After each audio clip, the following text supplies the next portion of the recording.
All right, click the link to join the channel here on subscribe. So thanks to the recent support, Box of Frogs, War Goose, Ireland, everyone else who has saw fit to. Why are they supporting your silly little YouTube pop culture channel? I think there are people supporting for the Odyssey and Bit Chute channel, but you can use YouTube to do so. So this is actually kind of a difficult video to make, and I've stopped and started it literally half a dozen times because one of the issues is talking about attractive lead male characters, which is kind of weird to talk about. It just doesn't. It just comes across on one hand as very petty, but it's like just because it comes across as petty, it's real. There's a reason Jason Momoa Aquaman or the Superman or the Thor guy, the Guardians of the Galaxy guy, all those characters, the original Black Panther, the Wolverine character, like what do those characters all have in common? Well, just looking at it objectively without getting anyone's nose bent out of shape, well, they were all very low body fat. Like those guys had not touched a carbohydrate in the year before making those movies, and they're lifting weight and they're on a little growth hormone and DECA and Clan and EC, whatever, all this stuff. I mean, like realistically, it's diet, it's carbs, it's calories in, calories out, but mostly it's being in keto. The keto is magic. Like there's a reason people use keto. It's an extremely, you try to get a zero. You have to be in keto and you test for it, but mostly it's low carbs. And these guys, as a consequence, are very physical. And it's some other stuff. They're getting GH from their doctors and other stuff for the doctors, which a little bit of risk. But you're making these $1 million movies. It's like you're going to be in the peak physical. So it's weird to talk about these guys. There's a reason that women are seeing those movies, and not a dry seat in the house type of thing. If you act, the guys are there. It's like, oh, it's a bunch of action movies and explosions and that kind of thing. But you ask a woman like, oh, what was Aquaman about? It's like, oh, I don't know. But the dude had his shirt off, and that's why I saw the movie. Like, oh yeah, so your boyfriend drags you to these kind of action adventure movies, and for stuff like Spider-Man and where the guy's not that's not the selling point of being conventionally super attractive, but it's these other guys like the Superman. It's like, why'd you sit through the boring 2-hour Superman movie? It's like, well, because I'm sure there were scenes where he's running around with his shirt off. Like the standard scene is somebody's like working on a farm and chopping logs. It's like they do it to chicks, they do it to dudes. For dudes, it's like just an excuse to show the guy's six pack and like working his muscles or doing something with his shirt off. Like that's why chicks are there. And that's just, it sounds petty to say that, but it's like you could correlate a body fat percentage to money, and like people behind the scenes are doing this. You could correlate body fat percentage to butts in seats and net profit, and like it's kind of just a brutal calculus, but it is what it is.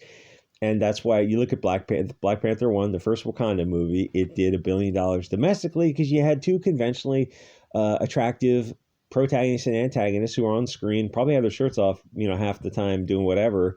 It's like that's a big selling point of the movie, and that's why all those other characters I named are also big selling points of the movies, is because they're very, very physically fit, and it's male-led scenes, which is what men and women want to see. But Disney and Hollywood in general does not want to give you what you want to see. They want to give you feminist, globalist propaganda. And I'm not giving a judgment call on whether or not those are good or bad things. I'm simply discussing what sells.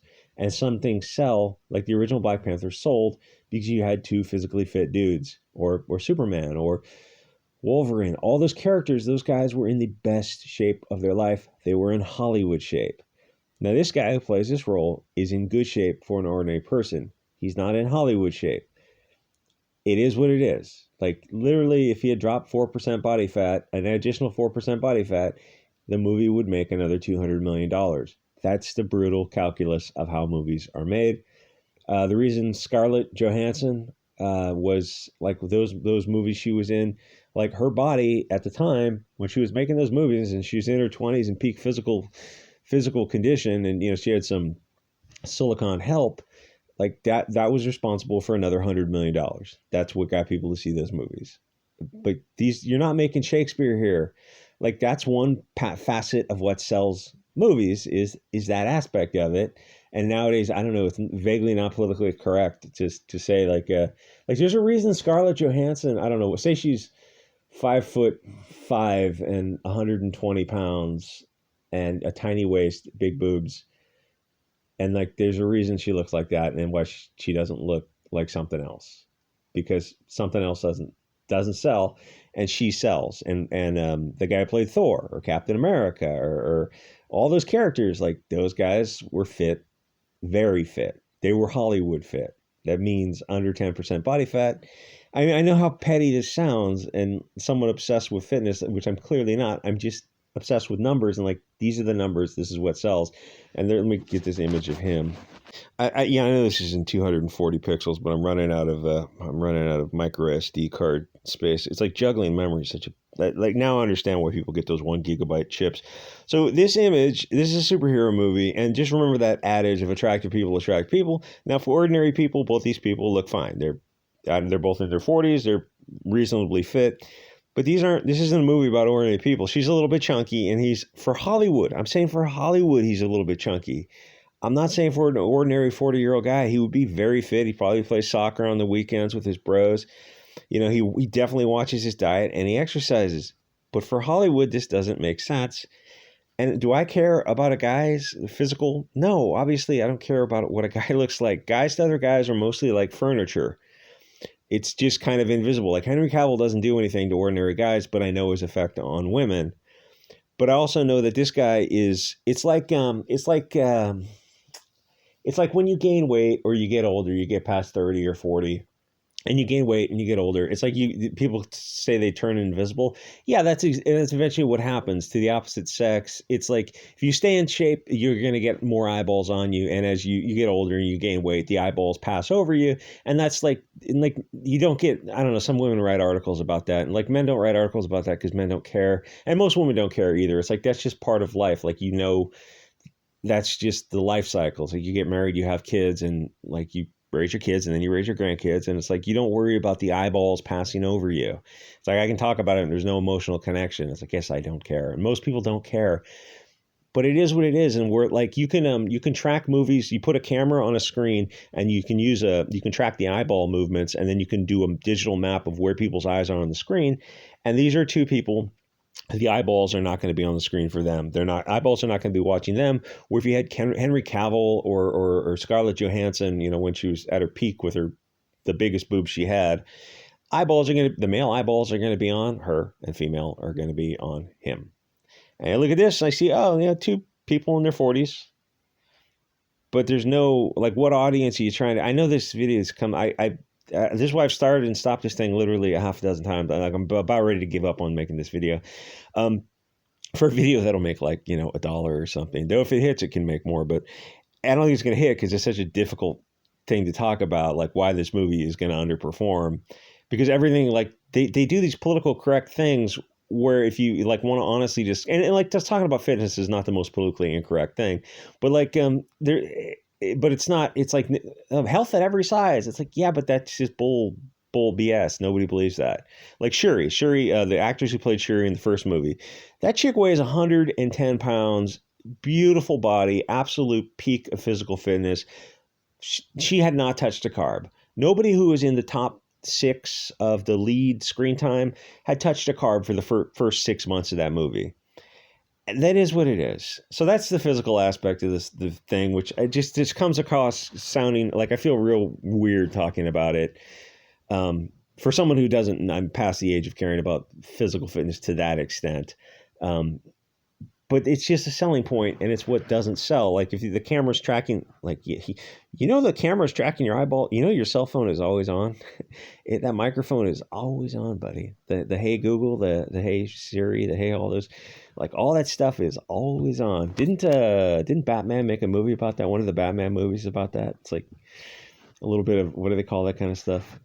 Programming a condition or something. Like, now I'm going to conspiracy people. It's like, it's not a conspiracy when the technology is actually out there. I'm trying to say that when the thing is tracking your eyeballs, like the government, there's actually like a CIA program that uses that to, they do a camera like that to track, they show satellite imagery of suspected hideouts, and the computer can't pick up where the hideouts are, and your conscious mind can't pick it up either. And so what the alphabet agencies were doing was they just have volunteer soldiers, and they track their eyeballs, and where the eyeballs hesitate on screen to look at the geomorphology, where the bushes are slightly discolored, slightly out of shape, the erosion pattern's slightly different. Your conscious mind's not picking it up, but your subconscious mind's picking it up. And so they map the screen, and where there's a lot of eyeballs on screen, they go, that's probably a hideout. And then they look at it a little bit closely, and they put a drone over, and they go, oh, there is a hideout. Somebody dug out in the hillside, and you can consciously pick it out, but your subconscious picks it out. It notices something's different. Is this too? I don't know. It's weird. I don't know why this is making me uncomfortable. It's weird talking about people's physical condition, like as someone who's not in peak physical conditioning. But it is what it is. Like, you're criticizing movies, and obviously the other critique of the movie is there. God, there's so much to talk about. Is the guy's a Scottish and Atlantean. That's the character. That's the character that people kind of fell in love with. The connection people had to these Marvel characters or DC characters it is what it is. And this specific character was Scottish and Atlantean, except in the remake, he's not Scottish or Atlantean. And another thing about this story, I don't think Stan Lee or Jack Kirby did Namor. I think they did Black Panther, I think. They didn't do Namor. I don't remember who did. But they seem to be left out of the story a little bit, because the narrative for Disney is a certain narrative, and the original people who created the story cannot be included in that narrative, because it's a little bit it's just not. It's not like everything Disney does is evil. Everything they touch, everything they produce is going to be evil. And really, like, the simplest thing is, I look at people and go, like, how are you supporting these things in any way, shape, or form whatsoever?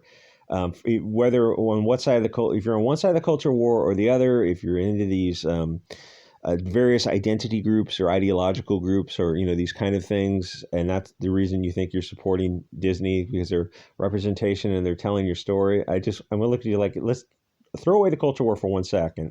Focus on Disney. If you think these, as George Lucas called them, this group of very bad people who are making Disney movies, if you think that they're your champions, they're the ones who are telling your story, dear God, what's the color of the sky in your world? Like, how can you possibly be this naive? They're using you.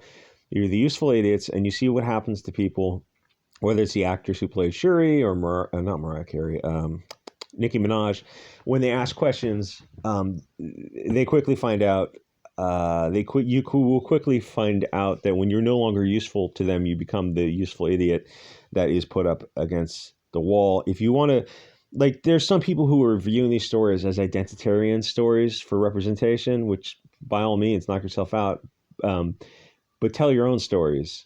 Whatever group you're in, this Latin America or Africa, is like, there's plenty of stories to tell based in either one of those continents or areas. This case, Latin America is fascinating, but you're not going to see these stories told pre-Portuguese or Spanish contact, because of the culture war for Disney and Hollywood in general has to make, well, in this case, making Portuguese and Spanish the bad guys is kind of challenging for Hollywood, because nobody really knows what they are. They're like, for in terms of Europeans, they're the people of color of Europe. That, I don't know, there's a joke in there. I don't know if I can say it. They're comparing Spain. Skip that. I can tell you in Telegram. So they're not going to tell the story of, like, oh, so the astronomy and the Aztecs and the Mayans in Central and Mexico or South America has also astronomy, but they also have the Nazca lines, like these. I mean, there's tons of stories to be told about these artworks. Were they trying to talk to extraterrestrials? Was it some kind of mathematical spirituality, the astronomy? Like, there's all these stories to tell pre-Spanish and Portuguese contact, but they're not. Disney, Hollywood is not going to tell those stories. Like, God, there's so much to say that can't be. I don't know how people make YouTube videos without just losing their effing minds. Because of the money, that's why they make YouTube videos. There's stories to be told about either Africa or Latin America in general, pre-contact with the various European groups, but they won't tell those stories simply because Hollywood has an agenda to make Europeans the bad guys. So you're not going to get these pre-contact stories of the Spanish and Portuguese, because they don't want, simply put, the brown people fighting brown people. They don't want antagonists and protagonists to be the same New World Indians or African types. The story of Shaka or the Maasai fighting the Asai or something like that. I mean, there's only 10,000 African tribes with which you can tell an African story pre-European contact. Go back 1,000 years and tell a story of romance and adventure. You don't need any Europeans in the story. And Hollywood looks at you, when they chop up a line, going, yeah, but we got to make the blonde-haired, blue-eyed, red-haired, green-eyed characters the bad guys. So every story, whether it's Latin America or Africa, has to be post-contact because we have to have an antagonist that has to be blonde-haired or red-haired or green-eyed or blue-eyed. You're not going to tell a pure Latin American story of the South Americans, the Central Americans building the pyramids, or the Mexicans doing, sacrifice and borrowing people for unpaid labor sort of thing, which is what they did pre-contact. You're not going to tell those stories because they have a narrative to push. Like, why do you think the Woman King told, like, the Woman King is the most ridiculous example, and it's good to see that it bombed. The most ridiculous example of the culture war we're in right now, where they're willing to take real historical events and twist them 180 degrees, where the real story was, listen, everyone behaved badly. I can say that. Everyone behaved. Now, if you judge people by modern standards, then everyone will have behaved badly. Africans and the English and the French and the Dutch and everyone else who was messing around, everyone behaved badly, according to modern standards. Now, you can't do that logically, because then you look to the future and realize, like, won't the future people judge us by their future standards? It's better to stop it right here and now and go, you know what? We're not going to judge people. We're going to be the adults and say we're not going to judge people by modern mores and standards. You have to walk a mile in their shoes, and you'd have to treat the Aztecs and the Africans like they're all doing the same thing as everyone else. Tell a story of Central America. They're building the pyramids with, they would use their neighbors to build the pyramids sort of thing. And then they were having sacrifices because they were talking to the gods. You don't have to make a moral judgment call on it. Just tell the story as it is. The Woman King was very close to being a hit movie, or at least a moderate hit movie. It could have been a hit if you just leaned into it. I could have made the movie, the Woman King. And I know how ridiculous that sounds. I would have made it respectful, but I would have made it the scene where she's meeting an Englishman and he's returning a prisoner of war to her that was either in her tribe or on the opposite tribe, but he's given it over to her custody. And she pulls out her sword, she chops off the guy's head, grabs the head, licks the blood off her sword, and carries the head around. And that's the English and the French who were making contact were writing this in their diaries, and they weren't telling it like it was good or bad. They were just describing the situation. Like, this straw man version of history is very not related to the actual version of events. I would have made that scene like the opening scene, and it's not presented as good or bad. It's presented as what is. That is what is: conquest and domination. Every human being did that, but the narrative you're getting now, like why you're not going to get pre-European contact stories, is because the parasites in Hollywood want to tell a narrative story. Nobody is going to fund these Larry Finks and BlackRock and State Street and Vanguards. Like, I can say this now, I'm already into the thing. Nobody's going to fund those movies that don't tell blonde man bad stories. And so you end up with a movie like this, who I suspect this movie is going to bomb or underperform. Comes out November 11th. Will I see it November 11th? I'll see it one way or another. Maybe I will. No, I can't. I can't pay to see it because I can't pay to support these movies. But I mean, I'll probably see it a day or two later, if you know what I mean. Every movie that comes out, like, I list all these female-led action adventure movies that bomb, like seriously bomb, that are telling this narrative. They bomb and they continue to make them. So they're burning money to push this narrative. And, I make movies about this, and we'll continue to make videos about this to try to get people to kind of get on board that idea of, like, oh, Hollywood's not Hollywood. They're not making movies. Like, what was the story of Mel Gibson's Passion of the Christ that had a hard time getting funded because that wasn't the story? They didn't want to make that story. And don't say anything in the comments. No dog whistles. YouTube knows all your dog whistles. movies like that, they have a narrative to push. That's why you see this movie, you go, oh, you know, the reason Black Panther did really well is because you had two attractive guys who were the protagonists and antagonists, and they were very physically fit. And that was a story that men and women wanted to see. And yes, it was a black movie, and that was what they wanted. They wanted attractive people in doing high adventure. And you could tell that story in Africa. You could tell that story in Latin America. You could tell all these stories of physically fit. And yes, obviously at the time, the people in the real world are not insanely physically fit like they are now, but you know, you church it up a little bit for Hollywood. That movie made $1 billion because of that, because women were on board with these two guys running around, and guys were on board with the action part of it.